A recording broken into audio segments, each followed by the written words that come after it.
ಹಲ್ಲೆ ನಡೆಸಿದ್ದಾರೆ. ಬೆಂಗಳೂರಿನ ಮಹಾಲಕ್ಷ್ಮಿ ಲೇಔಟ್ನ ಸ್ಫೂರ್ತಿ ಬಾರ್ನಲ್ಲಿ ತಡರಾತ್ರಿ ಘಟನೆ ನಡೆದಿದೆ.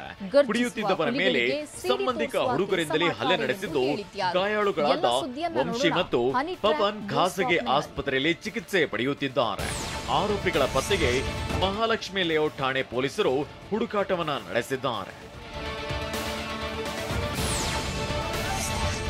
ಕೌಟುಂಬಿಕ ಕಲಹ ಹಿನ್ನೆಲೆ ಎರಡು ಕುಟುಂಬಗಳ ನಡುವೆ ಜಗಳ ನಡೆದಿವಿತ್ತದ ದಾಟಿ ನಿಧಾನಕ್ಕೆ ಬದಲಾಗ್ತಿದೆ.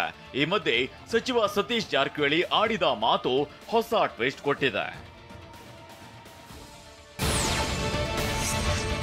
ಹನಿ ಟ್ರ್ಯಾಪ್ ಪ್ರಕರಣದಲ್ಲಿ ನ್ಯಾಯಾಂಗ ಹೋರಾಟ ನಡೆಸಲು ಸಚಿವ ಕೆಎನ್ ರಾಜಣ್ಣ ಕಾನೂನು ತಜ್ಞರ ಸಲಹೆ ಪಡೆದಿದ್ದಾರೆ. ಖ್ಯಾತ ನ್ಯಾಯವಾದಿಗಳೊಂದಿಗೆ ಸಮಾಲೋಚನೆ ನಡೆಸಿದ್ದು ಐಪಿಸಿ ಕಾಯ್ದೆಗಳ ಅಡಿಯಲ್ಲಿ ಕಠಿಣ ಕ್ರಮ ಕೈಗೊಳ್ಳುವ ಸಾಧ್ಯತೆ ಇದೆ.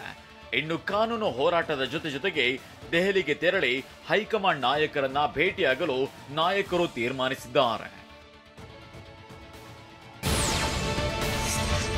ರಾಜ್ಯ ರಾಜಕೀಯದಲ್ಲಿ ಸಂಚಲನ ಮೂಡಿಸಿರುವ ಸಚಿವ ರಾಜಣ್ಣ ವಿರುದ್ಧದ ಹನಿ ಟ್ರ್ಯಾಪ್ಗೆ ಯತ್ನಿಸಿದ ಕೇಸ್ಗೆ ಟ್ವಿಸ್ಟ್ ಸಿಕ್ಕಿದೆ.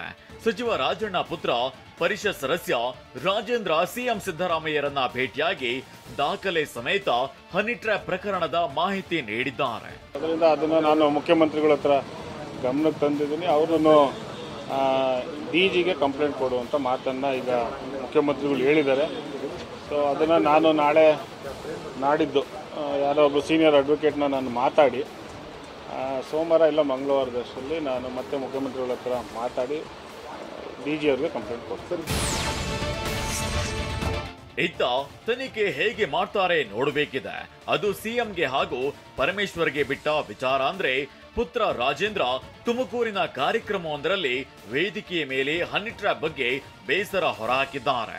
ಇದರ ಹಿಂದೆ ದೊಡ್ಡವರ ಕೈವಾಡವಿದೆ, ಎಲ್ಲದಕ್ಕೂ ದಾಖಲೆ ಇದೆ ಅಂತ ಹೇಳಿದ್ದಾರೆ. ಹೇಳೋಷ್ಟು ಎಲ್ಲನೂ ಕೂಡ ವಿಧಾನಸಭೆಯಲ್ಲೇ ಸ್ಪಷ್ಟ ಮಾಡಿದ್ದೀನಿ. ಮತ್ತೆ ಅದ ಹೊರತುಪಡಿಸಿ ಮತ್ತೇನು ಹೇಳುವಂಥದ್ದೇನಿಲ್ಲ. ನೋಡಿ, ಅದು ಸರ್ಕಾರ, ಹೋಮ್ ಮಿನಿಸ್ಟರ್ ಮತ್ತೆ ಮುಖ್ಯಮಂತ್ರಿಗಳು ಯಾವ ತನಿಖೆ ಕೊಡ್ತಾರೋ ಅದು ಅವ್ರು ಬಿಟ್ಟಂತ ವಿಚಾರ. ಈ ರೀತಿ ನೀವು ಮಾಡೋದ್ರಿಂದ ನಿಮ್ಗೆ ಏನ್ ಖುಷಿ ಸಿಗುತ್ತೆ? ನಾಳೆ ಬೆಳಿಗ್ಗೆ ನಿಮ್ಮ ಮನೇಲೂ ನಿಮ್ಗೂ ತಾಯಿ ಇದ್ದಾರೆ, ಹೆಂಡತಿ ಇದ್ದಾರೆ, ಮಕ್ಕಳಿದ್ದಾರೆ. ಸೊ ನೀವು ನಿಮ್ಮ ಮನೇಲಿ ನೋಡ್ಬೇಕಲ್ಲ, ಯಾರು ಮಾಡಿಸ್ತಾ ಇರುವಂತ ವ್ಯಕ್ತಿಗಳು ಇರ್ಬೋದು. ಇವತ್ತು ಬಹಳ ದೊಡ್ಡ ವ್ಯಕ್ತಿಗಳು ಇದರಿಂದ ಇದ್ದಾರೆ. ರಾಜಣ್ಣವ್ರನ್ನು ಬಹಳ ಪ್ರಯತ್ನ ಮಾಡಿದ್ರು, ನನ್ನ ಮೇಲೂ ಬಹಳ ಪ್ರಯತ್ನ ಮಾಡಿದ್ರು, ನನ್ನ ಮೇಲೂ ಬೇರೆ ರೀತಿ ಪ್ರಯತ್ನ ನಡೀತಾ ಇದೆ.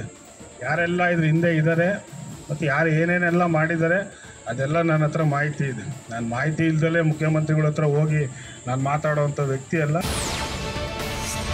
ಒಂದ್ ಕಡೆ ರಾಜೇಂದ್ರ ಹನಿ ಟ್ರ್ಯಾಪ್ ಹಿಂದೆ ದೊಡ್ಡವರ ಕೈವಾಡ ಇದೆ ಎನ್ನುತ್ತಿರುವಾಗಲೇ ಸಚಿವ ಸತೀಶ್ ಜಾರಕಿಹೊಳಿ ಹೊಸ ಬಾಂಬ್ ಹಾಕಿದ್ದಾರೆ. ಗರ್ಜಿಸುವ ಹುಲಿಗಳಿಗೆ ಸಿಡಿ ತೋರಿಸುವ ಕೆಲಸ ನಡೀತಿದೆ ಅಂತ ಹೇಳಿದ್ದಾರೆ. ಇನ್ನು ಸಚಿವ ಎಂಬಿ ಪಾಟೀಲ್ ಇದರ ಹಿಂದಿರುವ ಡೈರೆಕ್ಟರ್, ಪ್ರೊಡ್ಯೂಸರ್ ಯಾರು ಅಂತ ಗೊತ್ತಾಗಬೇಕಿದೆ ಅಂತ ಹೇಳಿದ್ದಾರೆ. ಪರಿಶಿಷ್ಟಲ್ಲಿ ಯಾರು ಬಂದರೂ ಯಾವ ಗರ್ಜಿಸ್ತಾವ ಅದಕ್ಕೆಲ್ಲ ಸಿಡಿ ತೋರಿಸುವಂಥ ಕೆಲಸ ಆಗ್ತದೆ. ದೂರು ಕೊಡೋಂಥದ್ದೇನು ಅವ್ರು ತೊಗೋಬೇಕಲ್ಲ, ಏನು ದೂರು ಕೊಡೋದ್ರಾಗ ಅವರೇ ತೊಗೋಬೇಕು. ಇಲ್ಲ ಅದನ್ನ ಯಾವ ಪೊಲೀಸರ ಹತ್ರ ಪತ್ತೆ ಹಚ್ಚಬೇಕಲ್ಲ, ಯಾರು ಎಲ್ಲಿದೆ ಅಂತ ಹೆಂಗೆ ಗೊತ್ತಾಗುತ್ತೆ? ಇನ್ನೂ ಅವರು ಕಂಪ್ಲೇಂಟ್ ಕೊಡಬೇಕು, ರಿಜಿಸ್ಟರ್ ಆಗಬೇಕು. ಅದು ಮುಂದುವರೆದಾಗ ಅದ್ರ ಬಗ್ಗೆ ಈ ಸದ್ಯನೇ ಹೇಳಲಿಕ್ಕೆ ಆಗೋದು. ಇದರಿಂದ ಯಾರೇ ಇರಲಿ ಅವತ್ತು ದಿವಸ ಅವ್ರ ಮೇಲೆ ಕ್ರಮ ಆಗಬೇಕು. ಯಾವುದೇ ಮಾಧ್ಯಮದವ್ರು ಇರಲಿ, ಯಾರೇ ಕ್ಯಾಮ್ರಾಮನ್ ಇರಲಿ, ಯಾರೇ ಅದಕ್ಕೆ ಪ್ರೊಡ್ಯೂಸರ್ ಇರಲಿ, ಯಾರೇ ಡೈರೆಕ್ಟರ್ ಇರಲಿ, ಎಲ್ಲ ಪ್ರೊಡ್ಯೂಸರು, ಓನರು, ಡೈರೆಕ್ಟರು, ಆ್ಯಕ್ಟರು ಎಲ್ಲರೂ ಹೋಗ್ಬೇಕು.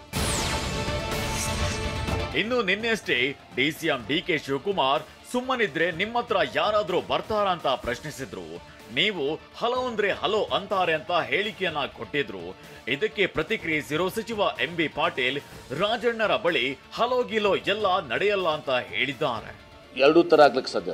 ಅವ್ರು ನಿಮ್ಮ ಮೈ ಮೇ ಬಿದ್ದಾಗ ನೀವು ಅವ್ರನ್ನ ನೀವು ಮೈ ಬೀಳಕ್ಕೆ ಹಚ್ಕೊಂಡ್ರೆ ಬೇರೆ ಆಗ್ತದೆ.